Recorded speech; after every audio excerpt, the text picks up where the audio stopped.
Welcome. Today we're going to explore Etude number 41 by Kreutzer. Now before I play through it, I just wanted to point out that this is probably one of the most challenging pieces he ever wrote. From a technical point of view, obviously the left hand with all the double stops, and the right hand because it's such a slow and sustained piece. But from a musical point of view, I think it's one of the most profound he wrote, almost spiritually, as other composers would have done, like Bach and Isai. And it's a very clear example on how working on technique is only important if it's in service of music. And also how to apply those techniques that we are learning, those skills that we are working on, in service of a musical performance. And I urge you to stay until the end of the piece because there are a few hidden gems throughout the piece that I don't want you to miss. I hope you enjoy it.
So, I hope you enjoyed it. It's definitely challenging for the left hand. We got all different combinations of double stopping here, from fifths to fourths and octaves and thirds and sixths and augmented and diminished double stopping.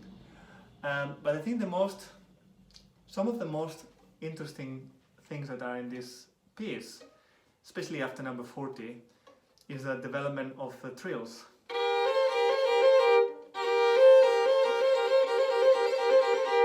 Double trills, that means that we need to be very articulated with both of the fingers coming down and up, down and up, down and up.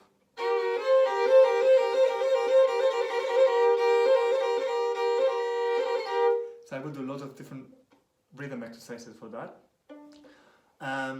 Also in the same idea, another third. Those kind of sections that we have at the end.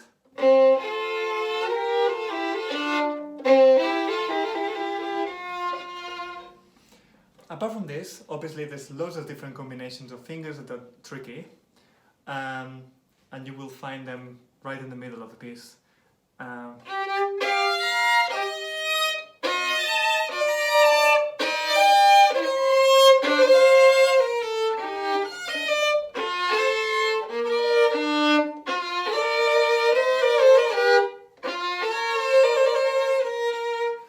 I particularly find that one quite tricky, and that's in the middle line exactly.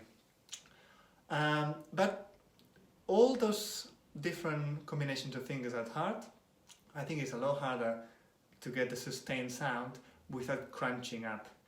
And the way I have found that works best for me is to make it very light on the bow. So we do very slow bow, but very, very light. And then two strings, same way.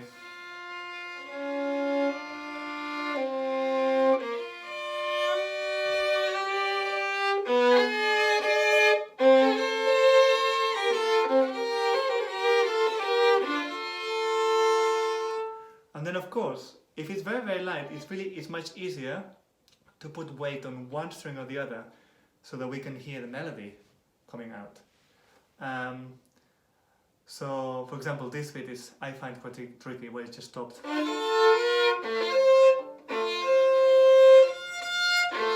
We want to hear.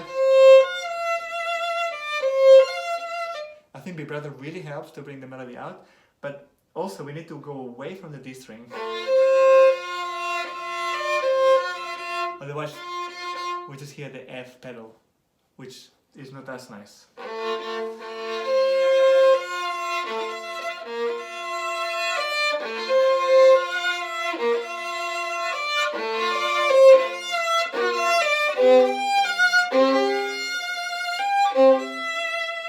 But also always very, very light bowing. And that is for the entire piece. Of course we can do different dynamics, but if we start from a point that is very light, it's easier to put a little bit of weight or a little bit more near the bridge or further away from the bridge to make it different colors. I like doing, if it does repeat, I like doing something different, just by using different colors. There's a very special moment.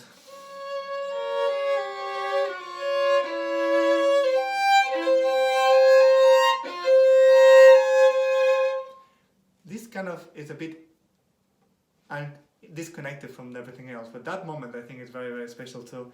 Let's make a very special sound for it, probably more near the fingerboard.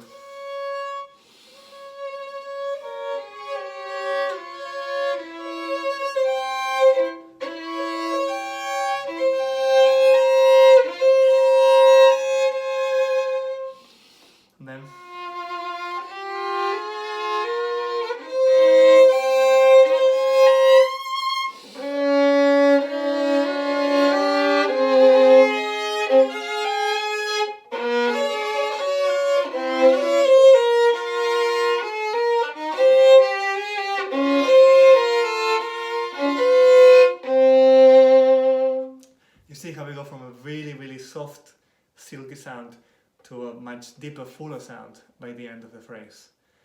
So I think it's important to understand the different phrases, how they interact with each other, like any other piece in the repertoire and not a study, and then see how we can use our technique to serve those musical ideas. I hope this is helpful and can't wait to see you for the next one.